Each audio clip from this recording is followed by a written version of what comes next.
कुछ दिन पहले एक न्यूज़ बहुत ज़्यादा चल रहा था और जो सच्चाई था, न्यूज़ हो या सोशल मीडिया में हर जगह में बताया जा रहा था, क्योंकि बहुत बड़ा न्यूज़ था जहां पर तमिलनाडु के अंदर 9 पुलिस कर्मियों को मौत की सज़ा मिली है, फांसी की सज़ा दी गई। उसकी पूरा सच्चाई न्यूज़ में बताया गया, क्योंकि उन लोगों ने बाप बेटे को मौत के घाट उतारा था पुलिस स्टेशन के अंदर, जो लॉकडाउन के दौरान हुई थी, और 4 साल बाद उसका इंसाफ होती है। आज जिस घटना को सुनाने जा रहा हूँ, इस घटना में 9 नहीं, 18 नहीं, 27 नहीं, आप सोचिए, इसमें 28 पुलिस कर्मियों को सस्पेंड कर दी जाती है और एक मर्डर के केस में। उसमें सारे बड़े बड़े आला अधिकारी से लेकर एसपी से लेकर डीआईजी आईजी सबको लेकर सस्पेंड कर दिया जाता है और महज 10 महीने के अंदर ये सब कुछ हो जाता है। आखिर ये पूरा पुलिस थाने को ही सस्पेंड कर दी जाती है। आखिर इन सारे 28 पुलिसकर्मी एक कत्ल के पीछे कैसे फंस गया, और क्या इन सारे पुलिसकर्मियों ने उस मर्डर को किया था, उस हत्या को किया था? क्योंकि इसमें एक 18 साल की लड़की का मौत हो गई थी और उस मौत को छुपाने के लिए इन सारे 28 पुलिसकर्मियों को ऊपर आरोप लगती है और धीरे धीरे कड़ी दर कड़ी सच्चाई सामने आती है। इसमें एक मुजरिम को बचाने के लिए सारे 28 पुलिसकर्मी जो है सस्पेंड हो जाते हैं। बड़ी सोचने वाली बात है, जो कोई पुलिसकर्मी एक नहीं, दो नहीं, 28 पुलिसकर्मी, पूरा पुलिस थाने उस शख्स को बचाने के चक्कर में उस शख्स के पैसे के आगे झुक जाता है और एक कातिल का साथ देता है। उस कातिल को यह भी कहता है, तू जो मर्डर किया है उसकी बॉडी को तू सही से छुपाया ना, जिस हथियार से तूने मर्डर किया है उस हथियार को तूने कहाँ फेंका, उसको सही से छुपाया ना, अगर किसी को भी हाथ लग गया तो तू फंस सकता है। ये सारे पुलिसकर्मी उस कातिल को पुलिस थाने के अंदर आइडिया देता था। अब वो कातिल इन सारे पुलिसकर्मियों का खर्चा उठाता था। उस पुलिस थाने में पार्टियां होती थी, यानी दारू पार्टी होती थी, शराब उस पुलिस स्टेशन के अंदर शराब लाया जाता, पिया जाता, और ये एक मर्तबा नहीं, जब भी पुलिस वाले को मन करता सीधा पुलिस वाला उस शख्स को, उस कातिल को फोन करता, जो भाई आज पीने का मन है, शराब लेकर आ जाओ। वो शराब लेकर पुलिस थाने पहुंचते हैं, बहुत सारी चीजें लेकर पहुंचते हैं और फिर मौज मस्ती होता है उस कातिल के साथ। 28 पुलिसकर्मी मौज मस्ती करता और उसका सीसीटीवी भी बाहर आती है और उसी सीसीटीवी के आधार पर वहां के हाईकोर्ट आदेश देती है और फिर इन सारे पुलिसकर्मियों को अदालत में हाजिर होने के लिए कह दिया जाता है। पूरा घटना डिटेल इसी वीडियो में बताऊंगा। ये घटना कहाँ का है, कब का है, पूरी घटना इसी वीडियो में। ये पूरा घटना जो है झारखंड प्रदेश का है। झारखंड प्रदेश के अंदर एक बोकारो शहर है। उसी बोकारो शहर में एक पुलिस थाना लगता है, जो अभी फिलहाल सस्पेंड है। उस पुलिस थाने में अभी एक भी पुलिसकर्मी नहीं है, क्योंकि सारे पुलिसकर्मियों को सस्पेंड कर दी जाती है। वो पुलिस थाने का नाम होता है पिंडाजोरा। पिंडाजोरा पुलिस थाना आज से करीब 16 साल पहले इस पुलिस स्टेशन को बनाया गया था। 2010 में इस पुलिस स्टेशन का बनाया गया था उस जगह पर पिंडाजोरा। पिंडाजोरा पुलिस थाने में पुलिस कर्मियों को ऊपर आरोप लगता है। दरअसल ये पूरा घटना जो है 21 जुलाई 2025 की है। एक लड़की, नाम है पुष्पा, 18 साल है। 21 जुलाई को अपने घर से 10 किलोमीटर दूर जाते हैं एक कॉलेज में फॉर्म भरने के लिए।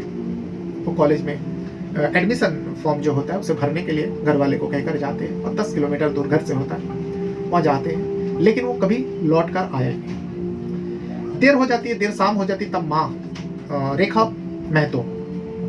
रेखा महतो अपनी बेटी पुष्पा महतो के बारे में वही पिंडाजोरा पुलिस थाने में जाती है और जाकर पूरी बात बताते हैं। जो मेरी बेटी है पुष्पा महतो, 18 साल उम्र है, वो कॉलेज में गई हुई थी एडमिशन फॉर्म भरने के लिए, लेकिन वो लौट कर आया नहीं। और मेरे पड़ोस में एक लड़का रहता है जिसका नाम है दिनेश महतो।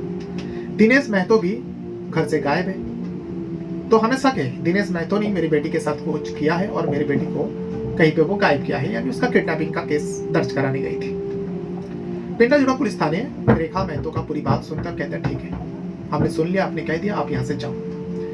रिपोर्ट तक दर्ज नहीं होती है, जहाँ की पुलिस वाले को फौरन एफआईआर दर्ज करना चाहिए था, नाम दर्ज मामला दर्ज हो रहे थे, लेकिन पुलिस वाले उस रेखा महतो को कह देते जो आप यहाँ से जाओ। 21 जुलाई खत्म हो जाती। 22 जुलाई को माँ रेखा महतो जो है अपने पति के साथ पिंडाजोरा पुलिस थाने में फिर से जाती है दोबारा, क्योंकि बेटी वापस नहीं आई थी। 22 गई, 23 गया, 3 दिन लगातार पुलिस स्टेशन में जाते हैं, लेकिन कोई रिपोर्ट दर्ज नहीं हो रही थी। यहाँ रेखा महतो अपनी कुछ जान पहचान वालों से बातचीत करते हैं, जैसे कि गांव का प्रधान होता है, मुखिया, उनसे बात करते हैं और वहाँ के विधायक से बातचीत करते हैं। पुलिस वाले को फ़ोन किया जाता है। पुलिस वाले कहते हैं जो साहब हम लोग ने मामला तो दर्ज कर लिया, लेकिन कोई मामला दर्ज नहीं होता है। जब वहाँ के एक लेडीज़ जो ऊंचे पद पर थे उनसे मुलाकात की, उनके कहने पर तब जो है पिंड अजोरा पुलिस थाना 11 दिन बाद FIR दर्ज करते हैं और नाम दर्ज दिनेश महतो का नाम उसमें लिखा जाता है। अब जब एक नाम के साथ FIR दर्ज होता है और वो लड़का उसी गांव का था, दिनेश महतो, फौरन दिनेश महतो के पास पुलिस का टीम पहुंचते हैं और दिनेश महतो को लेकर पिंड अजोरा पुलिस थाने में पहुंचते हैं। उसे इस पुष्पा महतो के बारे में पूछताछ किया जाता है, जैसे कि रेखा महतो और उसके पूरा परिवार जो है दिनेश महतो के ऊपर आरोप लगाया, जो मेरी बेटी को गायब करने के पीछे इस दिनेश महतो का हाथ है। तो पुलिस वाले आप दिनेश महतो से पूछताछ कर रहे थे उसी पुष्पा महतो के बारे में। तो दिनेश महतो कहते हैं, सब अगर मैं किसी महिला किसी लड़की को गायब करता तो क्या मैं गांव में बैठा रहता? मैंने कुछ नहीं किया, ये तो उन लोगों का बस शक है। आप लोग छोड़िए ये सब बातें, आप लोग बताइए मैं आप लोगों के लिए क्या खिदमत कर सकता हूँ। पुलिस वाले के सामने लालच देता है, पुलिस वाला इसमें मान जाता है। पुलिस वाले कहता है अच्छा तू कर भी क्या सकता है? तो कुछ पुलिस वाले कहते हैं अगर ऐसा है तो कुछ पैसा देते। इसमें दिनेश महतो मान जाते हैं और कहते हैं जो कितना पैसा चाहिए। फिर कुछ एक पुलिसकर्मी कहते हैं अच्छा तेरे पास पैसा भी है देने के लिए तैयार है, एक काम कर, बहुत दिन पार्टी नहीं बनाया, कुछ शराब बराब का जुगाड़ लगाया, शराब बराब भी आ जाता है। एक कातिल जो मर्डर किया था जिसके ऊपर FIR दर्ज हुआ, उसके कहने पर पुलिस वाले जो है उसे डिमांड करने लगे, पैसे की डिमांड करने लगे और शराब की डिमांड करने लगे। इसमें दिनेश महतो कहते हैं ठीक है मैं जुगाड़ लगाता हूँ, कब कहाँ? तो पुलिस वाले कहता है कहाँ? यहीं पर पियेंगे, तू लेकर आ। दिनेश महतो को छोड़ देते हैं और रेखा महतो को बताते हैं, यानी पुष्पा महतो के परिवार को बताते हैं अरे वो तो निर्दोष है, उसने कुछ नहीं किया, आप लोगों का भय में आप लोग खाली पीली उस दिनेश महतो के ऊपर शक जता रहो, पहले आप ढूंढो आपका बेटी कहाँ है। ये सारी बात बताते हैं। अब घर वाले को लगा पुलिस से अब उम्मीद टूट गई उन लोगों का, इसीलिए उन लोगों ने अब पुलिस स्टेशन जाना छोड़ दिया और अपने तौर पर अपनी बेटी को ढूंढने की कोशिश कर रहे थे। और यहाँ दिनेश महतो जो है पुलिस वाले का खिदमत पे लग जाते हैं। कई सारे शराब की बोतल, महंगी महंगी शराब की बोतल, कुछ पैसा पुलिस थाने में ले जाकर सारे पुलिस वाले के आगे डाल देते। पुलिस वाले उसी दिनेश महतो के साथ पुलिस स्टेशन के अंदर शराब पट्टी करते हैं। और ये जो सिलसिला शुरू हुआ अब ये रुकने का नाम नहीं, आए दिन शराब पट्टी चलता था उस पिंड अजोरा पुलिस थाने के अंदर। लेकिन यहाँ पर पुष्पा महतो के परिवार पुष्पा को लेकर बहुत परेशान थे। आखिरकार कुछ लोगों के कहने पर, जो शरीफ इंसान होते हैं, जो अच्छे सोचते समाज के लिए, जब इस पुष्पा महतो के बारे में पता चला, उन लोगों ने सलाह दिया जो देखो अगर पुलिस वाले का रवैया ऐसा है तो आप एक काम करो, सीधा हाईकोर्ट जाओ। ये लोग जो है सीधा झारखंड के हाईकोर्ट पहुंचते हैं। तब तक बहुत देर हो चुका था, कई महीना बीत चुका था, 8 से 9 महीना बीत चुका था।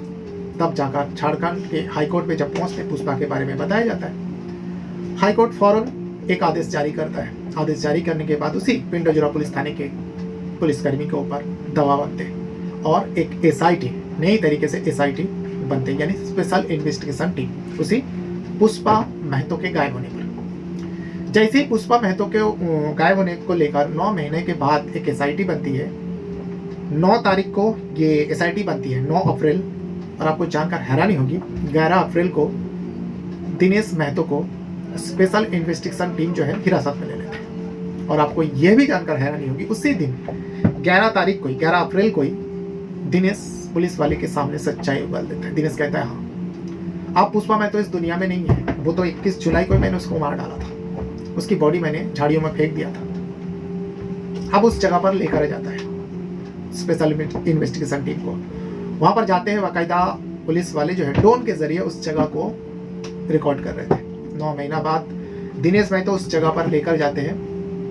एक सड़क होता है, कई सारे गांव को जोड़ने वाला सड़क। उस सड़क से थोड़ी ही दूर में एक झाड़ी में एक कंकाल दिखाई देता है। उस कंकाल को दिनेश महतो कहता है ये है पुष्पा महतो का कंकाल। पुलिस वाले उस कंकाल को मतलब कब्जे में लेती है और उस जगह पर घेराबंदी लगाते हैं। और फिर दिनेश महतो तो पुलिस वाले क्या हाथ पे ही था, मतलब उस दिनेश महतो को हिरासत में ले लिया था। अब उस कंकाल का जांच करने के लिए मोर्चरी भेज देते हैं। और यहाँ पे पूरा परिवार को बताया जाता है दिनेश महतो जो है पुष्पा महतो को उसी दिन मार दिया था 21 जुलाई 2025 को, जिस दिन वो कॉलेज का एडमिशन फॉर्म भरने के लिए गए थे। अब बात आती है, जब इतना दिन बाद इतना पुलिसकर्मी जब उस पुष्पा महतो को ढूंढ नहीं पाया तो स्पेशल टीम को ऐसा क्या दिनेश महतो के अंदर नजर आया जो उनको एक ही दिन में वो कबूल लिया। तो इसमें जो पुराना पुलिसकर्मी थे, टोटल 28 पुलिसकर्मी उस पुलिस स्टेशन पे काम करते थे। जैसे ही वहाँ की नया टीम को पता चली, नया पुलिस इन्वेस्टिगेशन टीम को पता चली, हाईकोर्ट में बताया, फौरन सारे 28 पुलिसकर्मियों को सस्पेंड कर देते, यानी पूरा का पूरा पुलिस थाने को सस्पेंड कर देता, पेटोजोरा पुलिस थाने। उसके बाद उस दिनेश महतो से पूछा जाता है, जो तुमने पुष्पा को कैसे मारा? वो कहता है, जो मैं पुष्पा को ले जाकर उस झाड़ियों के पास उसको एक तेज धार हथियार चाकू था उसके पास, उस चाकू से उसका गला रेतकर उसका मार डाला था। अब सवाल उठता है, जब एक सड़क किनारे से थोड़ी दूर में एक महिला की 9 महीनों तक झाड़ी में लाश पड़ी रही, उसकी बदबू लोगों को क्यों नहीं मिली और उसके बारे में लोगों ने पुलिस वाले को क्यों नहीं बताया, खबर क्यों नहीं दी? तो इसके पीछे भी एक कहानी है। कुछ साल पहला उसी जगह पर जहां पर पुष्पा महतो का बॉडी थी, उसी जगह पर मतलब इर्द गिर्द आसपास ही एक इंसानी बॉडी मिली थी। उस इंसानी बॉडी के बारे में पिंडोजोरा पुलिस थाने में खबर दी गया था, राहगीरी ने खबर दी। फौरन पुलिस का टीम जो है उस जगह पर पहुंचते हैं जहां की पुष्पा महतो है। उसी गांव के लोगों ने पिंडोजोरा पुलिस थाने में खबर दिया था, लेकिन उस बॉडी को मिलने के बाद उस गांव वाले को, खबर देने वाले को पिंडोजोरा पुलिस वाले बहुत ज्यादा परेशान किया था। यहाँ तक कि उन सारे गांव वाले को ही कसूरवार समझ रहे थे। तुम सारे लोगों ने मिलकर इस शख्स को मार डाला, बताओ तुम लोगों में से कौन है ये काम किया, कौन मर्डर किया? जिसके बाद सारे गांव वाले ने इस परेशानी की वजह से उन लोगों ने कसम खाया था, जो आज के बाद पुलिस का मदद नहीं करेगा, चाहे कुछ भी हो जाए। इसका वजह यह हो सकती है, शायद लोगों को पता चला यहाँ पे एक बॉडी है, इंसानी बॉडी है, फिर भी पुलिस वाले को किसी ने खबर नहीं दी और पुष्पा महतो का बॉडी वहीं पर सड़ता रहा। ये एक वजह हो सकती है। अब बात आती है, जब पुष्पा महतो को दिनेश महतो ने मारा, इसके मारने के पीछे का वजह क्या है, मोटिव क्या था? माँ बाप तो कह रहे जो मेरी बेटी का शादी तय हो गई थी और इसी से नाराज होकर दिनेश महतो जो है मेरी बेटी को भगा कर लेकर गया और मार डाला। तो इसमें दिनेश महतो पुलिस वाले को तहरीर देता है, जो पुष्पा महतो है वो मुझे शादी करने के लिए दबाव बना रहे थे, जिसके चलते मैं परेशान होकर इस कदम को उठाया और पुष्पा को मार डाला। यह बात दो तरीके से हो जाता है। जहां पुष्पा महतो के ऊपर दिनेश महतो कह रहे हैं जो दबाव बना रही थी, जो शादी करो, लेकिन पुष्पा महतो के परिवार कहते हैं जो मेरी बेटी से शादी करने के लिए, मेरी बेटी का शादी तय हो गया था, उससे शादी करने के लिए दिनेश महतो उसे मार डाला। ये बात सामने आती है। अब इससे भी बड़ा एक चौंकाने वाली बात इसमें सामने आती है। ये जो बॉडी मिलने के बाद, कंकाल मिलने के बाद, बॉडी तो नहीं बल्कि कंकाल मिलने के बाद पुष्पा महतो के जो वकील साहब हैं उन्होंने कहा जो ये पुष्पा महतो का बॉडी मतलब कंकाल नहीं है। इसके बारे में वो खुलकर बताता भी है जो क्यों कह रहे हैं। उन्होंने कोर्ट के सामने पूरा अर्जी रखा, जो साहब ये जो कंकाल लेकर आया पिंडोजोरा पुलिस वाले के स्पेशल इन्वेस्टिगेशन टीम, ये पुष्पा महतो का बॉडी नहीं है, कंकाल नहीं है। अदालत ने पूछा क्यों, तो वकील का कहना है जो पुष्पा महतो का मौत 9 महीना पहले हुई थी और ये जो कंकाल है इसे देखकर ही लग रहे थे ये कंकाल जो है करीब 4-5 साल पहले का कंकाल होगी। तो 9 महीने पहले का कंकाल और 4-5 साल पहले का कंकाल में बहुत ज्यादा अंतर है। इसीलिए पुष्पा महतो का परिवार का पूरा यकीन है जो ये पुष्पा महतो का कंकाल नहीं है। अदालत को भी लगा। अदालत ने कहा ठीक है, अगर ऐसा है तो इसका डीएनए टेस्ट कराया जाए। जब डीएनए टेस्ट कराने की बात आती है तो इसमें पुष्पा महतो के तरफ से ये भी कहा जाता है जो डीएनए टेस्ट होगा हम लोग झारखंड में नहीं कराना चाहते हैं, क्योंकि झारखंड के पुलिस के ऊपर जरा भी यकीन नहीं, जरा भी भरोसा नहीं, और इसमें झारखंड हाईकोर्ट सहमत होता है। उनका कहना है अगर ठीक है वाकई झारखंड पुलिस कर्मी के ऊपर भरोसा नहीं है तो डीएनए टेस्ट के लिए कोलकाता लैब में भेजा गया है। माँ बाप का डीएनए ले लिया गया और उस पुष्पा महतो का कंकाल से डीएनए मैच कराएंगे और उस मैच अगर नहीं हो पाता, अगर मैच नहीं करते तो फिर से ये जो 28 पुलिस कर्मी है वो लोग को तो कटघरे में खड़ा होना ही है। और ये जो दिनेश महतो कह रहे हैं जो वो कंकाल जो है पुष्पा का ही, अगर मैच नहीं होता तो दिनेश महतो के लिए और भी ज़्यादा मुसीबत। ऐसे तो वो मर्डर के धारा में अंदर जाएगा ही, लेकिन इस पूरा घटना का खुलासा होने के बाद सारे लोग सन रह गया। जो एक इंसान को मार देते। 18 साल की महज लड़की थी, उसे मार देते हैं और पुलिसकर्मी जो है पैसा के आगे, शराब के आगे इतना अंधा हो जाता है कि उसी कातिल के साथ मिलकर शराब पार्टी करना, वो भी पुलिस थाने के अंदर। और इनमें से एक पुलिसकर्मी तो ऐसा भी है जिसे हर महीना 35,000 रुपये मिल रहा था, क्योंकि उस पुलिसकर्मी ने दिनेश महतो को कहा था, क्योंकि दोनों जब शराब पी रहे होते, दिनेश महतो से वो नशे में पूछा, जो दिनेश महतो तू हम लोगों का इतना खिदमत कर रहे, इतना पैसा उड़ा रहा है, ऐसा शराब पिला रहा है सबको, तूने क्या वाकई पुष्पा महतो को मार डाला था? तो इसमें दिनेश कहता हाँ, मैंने उसको मार डाला और उसकी बॉडी उस जगह में फेंका। तो नशे के धुन में ही वो पुलिस वाले कहते हैं अगर ऐसा है तो तू तो सजा का हकदार है, तो तू कभी ना कभी पकड़ा जाएगा, तू कब तक खिदमत करते रहेगा और किसका खिदमत करता रहेगा, तू एक ना एक दिन फंसेगा। आप दिनेश में तो नशे में तो बोल तो दिया है, लेकिन आप उसे भी लगने लगा अरे ये मैंने क्या कह दिया।